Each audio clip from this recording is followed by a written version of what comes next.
እንደምን አላችሁ የእግዚአብሔር ቤተሰቦች? ከእግዚአብሔር ከአባታችን ከጌታም ከኢየሱስ ክርስቶስ ጸጋና ሰላም ለእናንተ ይሁን ብዬ የዛሬውን አምስተኛውን ክሊፕ ጀምራለሁ። በአራተኛው ክሊፕ ላይ መዳናችንን እንዴት እናረጋግጣለን የሚለውን ፖይንት ይዘን በመነሳት አንደኛውና ሁለተኛው መመርመሪያ ምንድን ናቸው?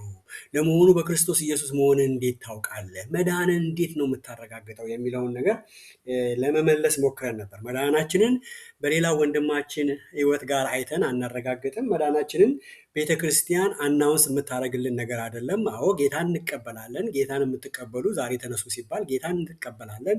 ንስሐ ግቡ ሲባል ንስሐ እንገባለን። ነገር ግን ያንን ንስሐ ካረግን በኋላ ያንን ጸሎት ካልን በኋላ ጌታን ተቀብልሃል ድነሃል የሚለው ነገር ግን ያ ወንጌል እንዳልሆነ ከእግዚአብሔር ቃልም የትም ቦታ እንደማይገኝ ጠቅሼ በአራተኛው ክፍል ላይ ተናግሬ ነበር። ስለዚህም ዮሐንስ የሚለን ነገር አለ ብለናል። ባለፈው ዮሐንስ ወንጌሉን ሲጽፍ በዮሐንስ ወንጌል ምዕራፍ 20 ቁጥር 31 የጻፍኩት ኢየሱስ ክርስቶስ ያደረጋቸው ብዙ ነገሮች አሉ። ከነዛ ውስጥ ግን ይሄንን የጻፍኩላችሁ ኢየሱስ ክርስቶስ እሱ ጌታ እንደሆነ አምናችሁ ትድኑ ዘንድ ነው ብሎ ዮሐንስ ወንጌሉን ለምን እንደጻፈ ነግሮናል። እንደገና ዮሐንስ መልእክቱን ደግሞ ሲጽፍ መልእክትን ለምንድን ነው የጻፍከው ሲባል ዮሐንስ ምንድን ነው ያለው?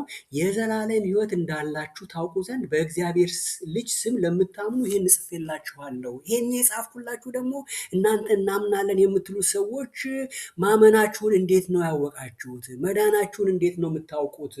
ይህንን ጽፌላችኋለሁ። እዚህ መጽሐፌ ውስጥ ያለው ነገር መዳናችሁን መመርመሪያ ነው ማለቱ ነው ዮሐንስ በተዘዋዋሪ።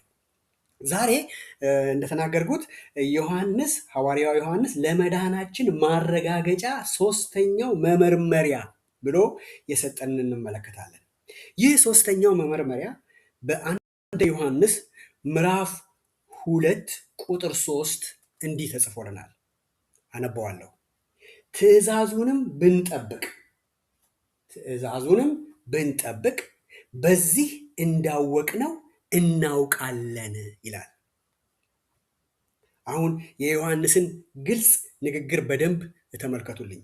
ዮሐንስ እያለ ያለው እርሱ ወይም እግዚአብሔር ትእዛዝ ሰጥቶናል።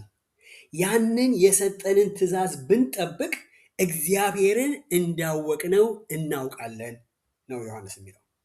ኢየሱስ በማቴዎስ ወንጌል ምዕራፍ 7 በመጨረሻው ጊዜ በፊቱ ስለሚቆሙት ሰዎች ለደቀ መዛሙርት ሲናገር ስሙን ለሚጠሩትና ነገር ግን ትእዛዙን ለማያደርጉት በስሙ ኃይል ብዙ ተአምራትን ላደረጉትና ነገር ግን ትእዛዙን ለማያደርጉት እንዲህ ነው ያላቸው። ማቴዎስ ወንጌል ምዕራፍ 7 ሁላችንም እናውቃለን። እንደዚህ ይላል። ቁጥር 21 እስከ 23 ያለውን ክፍል አነባለሁ። የማቴዎስ ወንጌል ምዕራፍ 7 ቁጥር 21 እስከ 23 ያለውን ክፍል እንዲህ አነባዋለሁ። መጽሐፍ ቅዱስ እጃችን ያለን መከታተል እንችላለን። እንደዚህ ይላል። በሰማያት ያለውን የአባቴን ፈቃድ የሚያደርግ እንጂ ጌታ ሆይ ጌታ ሆይ የሚለኝ ሁሉ መንግሥተ ሰማያት የሚገባ አይደለም። በዚያን ቀን ብዙዎች ጌታ ሆይ ጌታ ሆይ በስምህ ትንቢት አልተናገርንምን? በስምህስ አጋንንትን አላወጣንምን? በስምህስ ብዙ ተአምራት አላደረግንምን? ይሉኛል። የዚያን ጊዜም ከቶ አላውቃችሁም እናንተ አመፀኞች ከኔ ራቁ ብዬ እመሰክርባቸዋለሁ ይላል። ምን አለ? እናንተ አመፃን የምታደርጉ ማለት እኔ ካዘዝኳችሁ ውጭ የምታደርጉ ከኔ ራቁ። በመሰረቱ ኢየሱስ እየተናገረ ያለው ለደቀ መዛሙርቱ ነው። በዛ ሰዓት እሱን ለሚከተሉት ነው እየተናገረ ያለው። የሚለው እናንተ ደቀ መዛሙርትህ ነን የምትሉ ሕግ ሰጥቻችኋለሁ። ልክ ሕግ እንዳልሰጠኋችሁ የምትመላለሱ ከኔ ራቁ። እኔ እኮ ሕግ ሰጥቻችኋለሁ፣ የምትመላለሱበት መመሪያ ሰጥቻችኋለሁ። ነገር ግን መመሪያ እንደሌለው ሰው የምትመላለሱ እናንተ በስሜ ብዙ ነገር ልታደርጉ ትችላላችሁ፣ በመጨረሻው ሰዓት ግን እምላችኋለሁ ከኔ ራቁ ነው የሚለው። ያንተ ደቀ መዝሙራት ነን ትላላችሁ፣ ነገር ግን ምንም የህይወት መመሪያ እንዳልሰጠኋችሁ አይነት ኑሮ ትኖራላችሁ ነው ኢየሱስ እያስተማረ ያለው። አሁንም ሐዋርያው ዮሐንስ እያለ ያለው የእግዚአብሔርን ትእዛዝ ብንጠብቅ እርሱን እንዳወቅነው እናውቃለን እያለ ያለው አሁን ክርስቲያን ነኝ ድኛለው የምትል ከሆነ ብቸኛው መንገድ የክርስትናን የምታሳይበት የእግዚአብሔርን ትእዛዝ በመጠበቅ ነው ዮሐንስ እያለ ያለው። ሐዋርያው ዮሐንስ እየተናገረ ያለው የእግዚአብሔርን ትእዛዝ የእግዚአብሔርን ሕጎች ከመጠበቅ አኳያ የህይወት ዘይቤህ እንዴት ነው? ከእግዚአብሔር ትእዛዝ ጋር በተያያዘ የአኗኗር ዘይቤህ ምን ይመስላል? አንድ ሰው የክርስትና ህይወትህን ሙሉ በሙሉ ቢመለከት የሚመለከተው ሰው የእግዚአብሔርን ቃል ለማወቅና ላወቅከውም ቃል ለመታዘዝ የሚጥርን ሰው ያያል ወይስ ፍየል ወዲህ ቅዝምዝም ወዲያ ነው ይሆን የሚያየው ኑሮው? ዮሐንስ እያለ ያለው ከእግዚአብሔር ቃል ጋር ግንኙነት በየዕለቱ ያለው ክርስቲያን የእግዚአብሔርን ትእዛዝ ያውቃል፣ ያወቀውንም ያንን ትእዛዝ ይከተለዋል። ያ ከሆነ ትእዛዙን ብንጠብቅ በዚህ እንዳወቅነው እናውቃለን የሚለው ቃል በህይወታችን ተፈጽሟል ማለት ነው። ዮሐንስ እያጎላ ያለው ትእዛዙን እንደ ህይወት ዘይቤ ያለማቋረጥ ከመጠበቅ ጋር ነው። እሱን እናውቀዋለን እያለ ያለው ዮሐንስ ይህን ሲል ሁሌም ትእዛዙን ያለምንም ስህተት እንፈጽማለን አይደለም እያለ ያለው። አሁንም ደግሞ አለው ዮሐንስ ይህን ሲል ሁሌም ትእዛዙን ያለምንም ስህተት እንፈጽማለን አይደለም እያለ ያለው ትእዛዙን ለመጠበቅ ወይንም በመጠበቅ መኖር የህይወታችን የተለመደ ልማድ መሆን አለበት። የእግዚአብሔርን ቃል ማሰብና መታዘዝን ስንጀምር ከህይወታችን የሚቆረጡት እየተቆረጡ እርሱን ወደ መምሰል እናድጋለን ነው ዮሐንስ እያለ ያለው። ጌታችን ኢየሱስ ክርስቶስ በወንጌል ውስጥ ከንስሐ ከመታዘዝ እስከ ፍቅር የአገልግሎትና የእምነት ተግባራት የሚያካትቱ በርካታ ትእዛዞችን ሰጥቶናል። በአዲስ ኪዳን ብቻ ኢየሱስ ከ300 በላይ መመሪያዎችን ትእዛዛትን ሰጥቶናል። አዎ ይገባኛል። ይህን ሳነሳ ብዙዎች ህግ እኮ ተሽረዋል፣ ለምን ትእዛዝ ትላለህ? ኢየሱስ እኮ ህግን ፈጽሞታል ይላሉ። ይህን ያልኩበት ምክንያት ብዙ ጊዜ ሰዎች ያንን ስለሚያነሱ ነው። ስለዚህ ነገር ሳነሳ ለምን ይህንን ነገር ታነሳለህ? ህግ እኮ ተፈጽሟል ስለምባል ነው እንዲህ ያልኩት። ጥያቄው ግን የሚሆነው ኢየሱስ የፈጸመው ህግ የትኞቹን ነው? ብትወዱኝ ትእዛዜን ጠብቁ አላለም እንደ ኢየሱስ? እሱ እኮ እኛ እንድንፈጽመው የተሰጠን ህግ ነው፣ የተሰጠን ትእዛዝ ነው። ብትወዱኝ ትእዛዜን ጠብቁ። ዮሐንስ 14:15 ማየት እንችላለን። ብርሃናችሁ በሌሎች ፊት ይብራ ማቴዎስ 5:16 ማየት እንችላለን። ይሄም እኮ ትእዛዝ ነው። አብ ፍጹም እንደሆነ ፍጹማን ሁኑ አሁንም ማቴዎስ 5:48 ውስጥ እናያለን። ይሄም ትእዛዝ ነው፣ መመሪያ ነው። በሌሎች ላይ አትፍረዱ፣ በድብቅ ወደ አባታችሁ ጸልዩ፣ መመለሴን ጠብቁ፣ ተዘጋጁ። ብዙ ነገሮች ኢየሱስ ብሎናል። መዘርዘር ይቻላል። ከ300 በላይ የሚሆኑ ነገሮች። ፍሬ አፍሩና በእኔ ኑሩ ብሎናል ዮሐንስ 15:4-7 ላይ። እኛ እኮ በስራ አልጸደቅንም፣ ህግ በመጠበቅ አልጸደቅንም ልትሉ ትችላላችሁ። አዎ ህግ በመጠበቅ አልጸደቅንም፣ ኢየሱስ በሰራው በማመን እንጂ። እስቲ ለመሆኑ አንድ ጥያቄ ልድገማውን። የትኛው ህግ ነው ለአንተ ወይም ለአንቺ ወይም ለእኔ ለምን ታነሰዋለህ የሚል ጥያቄ የሚያስጠይቀው ነው። በጣም ይገርመኛል። ሰዎች ህግ እኮ ተሽሯል፣ ለምንድን ነው ይህንን ህግ የምታነሳው? 10 ጊዜ ህግ የምትለው ለምንድን ነው ሲሉ ይህንን ጥያቄ ጠይቃለሁ። ለመሆኑ የትኛው ህግ ነው እኛን የሚጎዳን? እንደው ባይነሳ የሚጎዳን ህግ የትኛው ነው? አትግደል የሚለው ነው? አትግደል የሚለው ተነስቷል ካልን በውስጣችን ሌላ ነገር አለ ማለት ነው። ለመግደል እያሰብን ነው ማለት ነው። አትስረቅ የሚለው ነው የሚቆጨን? ተሽሯል እኮ እያለን እንትን የምንለው። አታመንዝር የሚለው ነው? የሚቆጨን? ወይስ በሐሰት አትመስክር፣ የባልንጀራህን ንብረት አትመኝ የሚለው ነው እንደሚቆጨን? ወገኖቼ እናስብ። ኢየሱስ ሁለቱን ሕጎች በሁለት ዋና ዋና ትእዛዞች ጨምቆ ሰጥቶናል። በማቴዎስ 22 ከ36 እስከ 40 እንዲህ ይላል፣ አነበዋለሁ። ፈሪሳውያንና ሰዱቃውያንም 36 ላይ ላንብበው። መምህር ሆይ ከሕግ ማንኛይቱ ትእዛዝ ታላቅ ናት ብሎ ጠየቀው ይላል። ኢየሱስም እንዲህ አለ፣ ጌታ አምላክህን በፍጹም ልብህ፣ በፍጹም ነፍስህ፣ በፍጹም ሐሳብህ ውደድ። ታላቂቱና ፊተኛይቱ ትእዛዝ ይቺ ነች። ሪሜምበር፣ ፊተኛይቱ ትእዛዝ ሲል ይቺ ትእዛዝ ሙሴ ከመምጣቱ በፊትም የተሰጠች ትእዛዝ ነች። ሌላዋም እንደዚሁ አትግደል፣ አትስረቅ የሚባለው ሙሴ ከመኖሩ በፊት ለምን ገደልከው፣ የወንድምህ ደም ይጮሃል በተባለበት ጊዜ የነበሩ ሕጎች ናቸው። በደንብ እንመልከት። ታላቂቱም ፊተኛይቱም ትእዛዝ ይቺ ነች። ሁለተኛይቱም ትእዛዝ ይህችን ትመስላለች፣ እርሷም ባልንጀራህን እንደ ነፍስህ ውደድ የምትል ናት። በእነዚህ በሁለቱ ትእዛዛት ሕግም ሁሉ ነቢያትም ተሰቅለዋልና። ምን እያለ ነው ያለው ኢየሱስ? ጌታ አምላክን በፍጹም ልብህ፣ በፍጹም ነፍስህ ውደድ። ስለዚህ ምን እያለ ነው ያለው? ከሌላ አምልኮ ጋር አታመንዝር። አምላክህ እግዚአብሔር ብቻ ነው። ባልንጀራህን እንደ ራስህ ውደድ። አትግደለው፣ ባልንጀራህን አትግደለው። ምናልባት ቢላ አውጥቶ ወይም ሽጉጥ አውጥቶ መግደል ብቻ አይደለም። በብዙ ነገር ነው ሰው የሚገደለው በዚህ ዘመን። አትግደለው። ባልንጀራ አትስረቅ። ባልንጀራህን ከባልንጀራ ሚስት ጋር አታመንዝር። በባልንጀራ ላይ በሐሰት አትመስክር። ታስታውሳላችሁ ባልንጀራ ማን ነው ሲልና ኢየሱስ ክርስቶስ ባልንጀራ ማን እንደሆነ እንደተተረጎመ ወደዛ አልሄድም። አሁን ግን እያነሳው ያለሁት የዳነው በስራ ነው አይደለም እያልኩ ያለሁት። የዳነው በምንድን ነው? በእምነት ነው። መዳን የሚገኘው በንስሐ ተመልሶ በኢየሱስ ክርስቶስ በማመን ብቻ ነው። መዳን ያ ነው። ነገር ግን መዳንን የሰጠን ኢየሱስ ትእዛዝ ሰጥቶናል። ያንን እንዳንረሳ ነው። እምነት ያለ ንስሐ ዋጋ አይኖረውም። ይህንን እናውቃለን። ንስሐ ከኃጢአት መራቅ ነው። እግዚአብሔር የሚጠላቸውን ነገሮች መጥላት እና እግዚአብሔር የሚወዳቸውን ነገሮች መውደድ ነው። እግዚአብሔር የሚጠላቸውን ነገሮች እንዴት እናውቃለን ነው? ይኸው ኢየሱስ ትእዛዛቶችን ሰጥቶናል።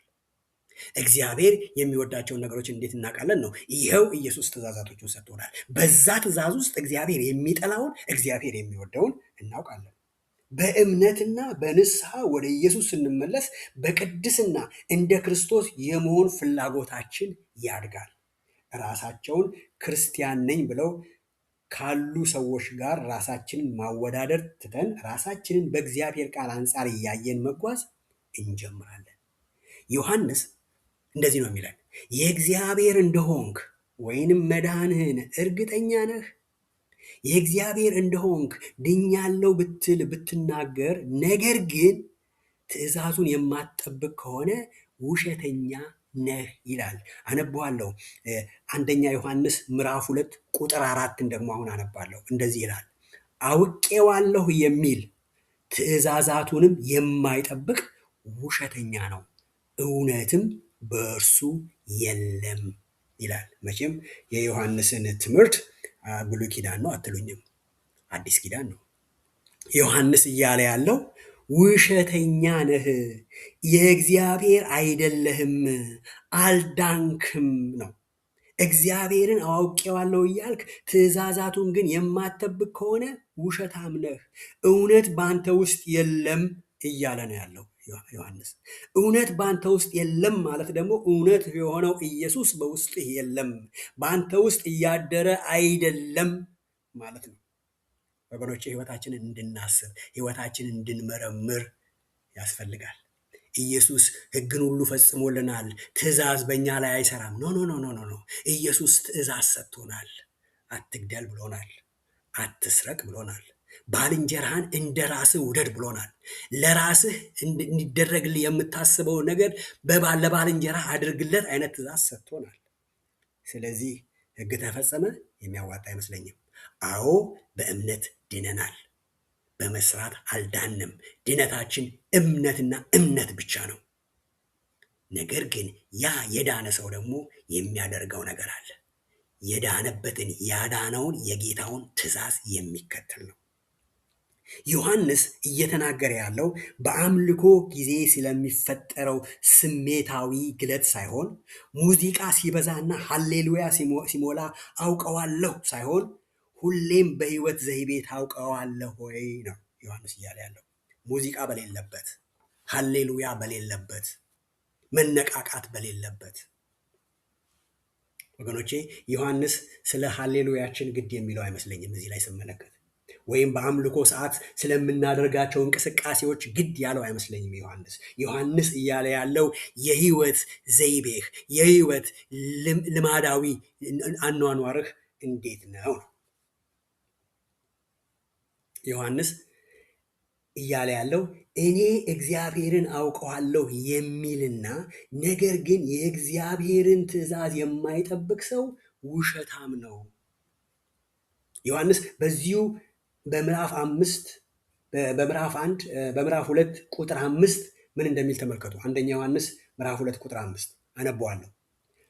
ቃሉን ግን የሚጠብቅ ሁሉ በእርሱ የእግዚአብሔር ፍቅር በእውነት ተፈጽሟል። በእርሱ እንዳለን በዚህ እናውቃለን። ምን እያለን ዮሐንስ?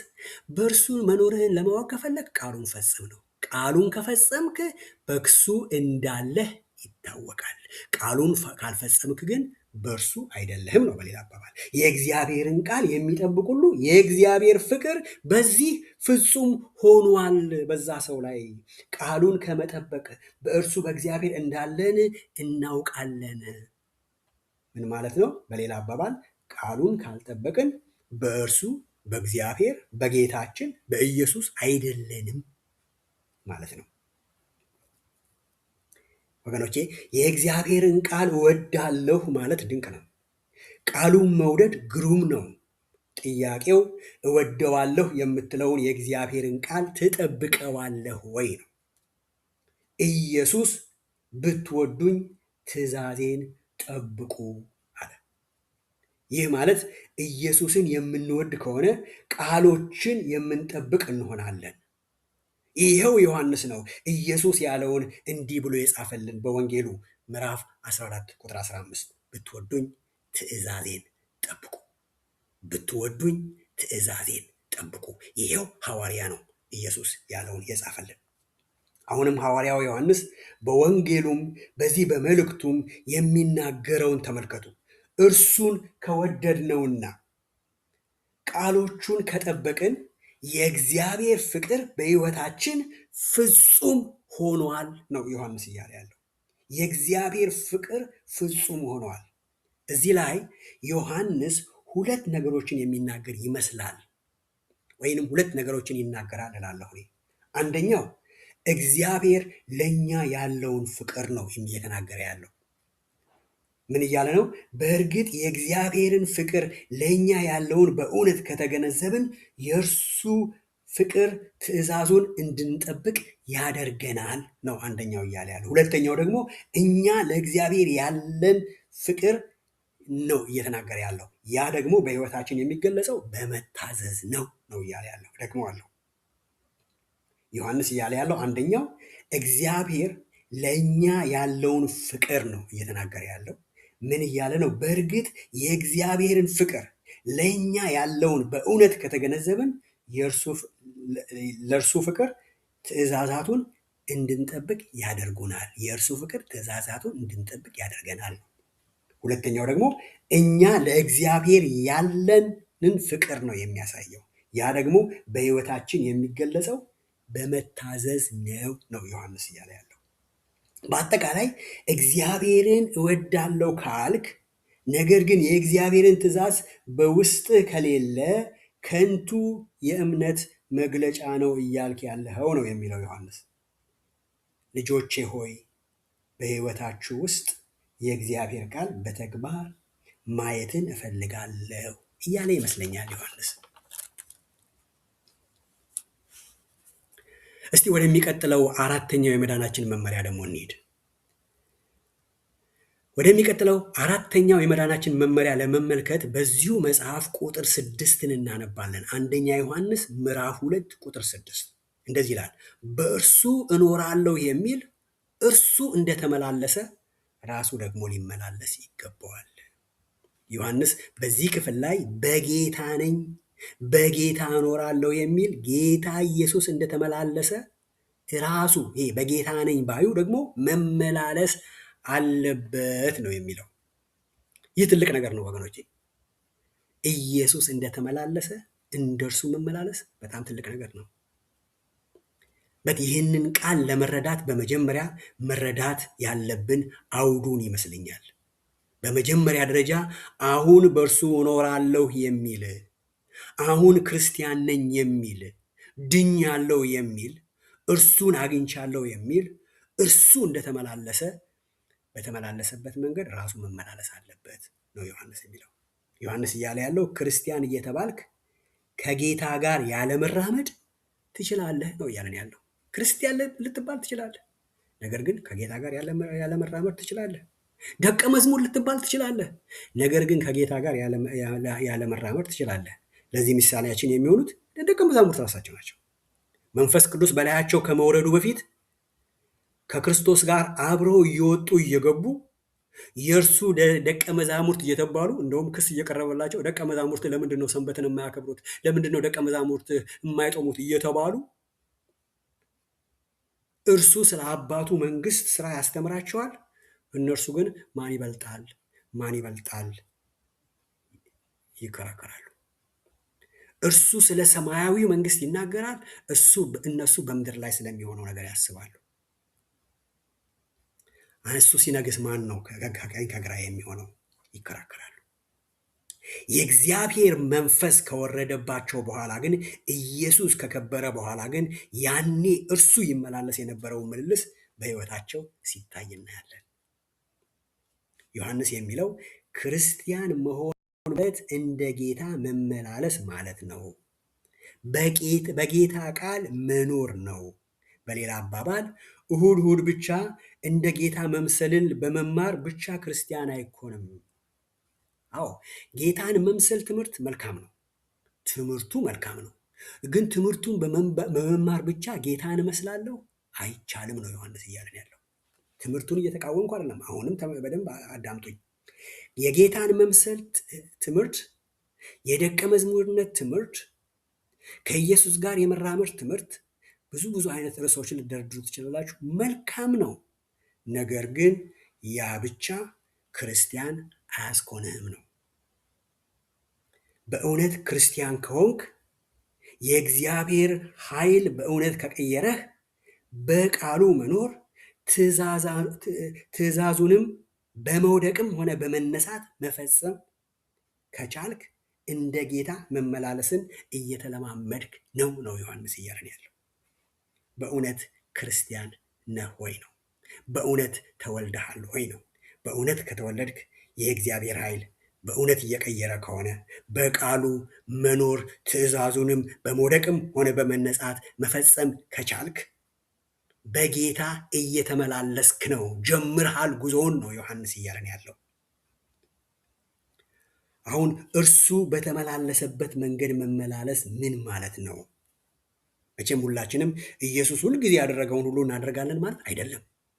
ኢየሱስ በምድር ላይ በነበረ ጊዜ ያደረገውን ነገር በሙሉ እናደርጋለን ማለት አይደለም። በጌታ መመላለስ ማለት ኢየሱስ እንደኖረ ሁሌ በቅድስና እንኖራለን ማለት አይደለም። ሁሌ በቅድስና አይደለም።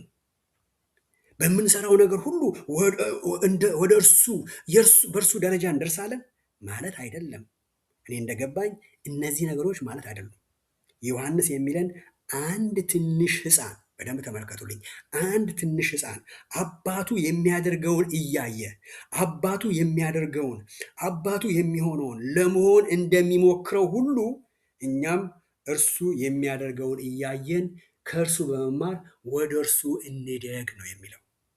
ወገኖቼ ሕፃን ልጅ አባቱን ኮፒ እንዴት እንደሚያደርግ ማስተዋል እንችላለን። አባቱ የሆነውን መሆን ይፈልጋል።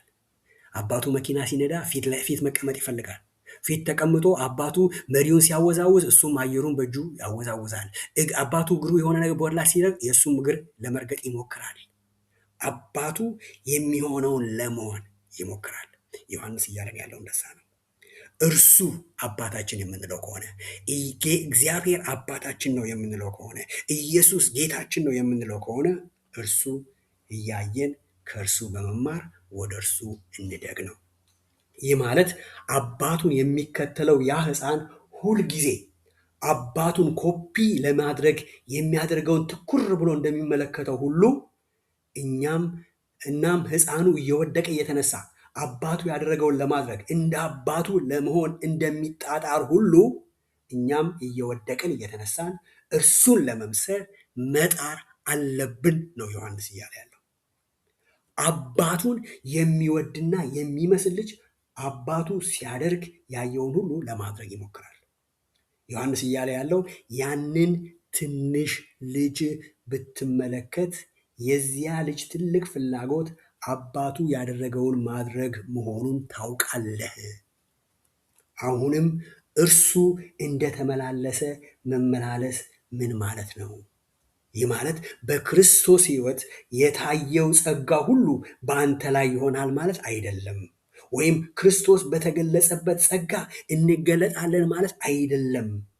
በክርስቶስ ላይ ይሰራ የነበረው የመንፈስ ቅዱስ ኃይል አምላካዊ ባህሪ በአንተ በእኔ ላይ ይሆናል ማለት አይደለም።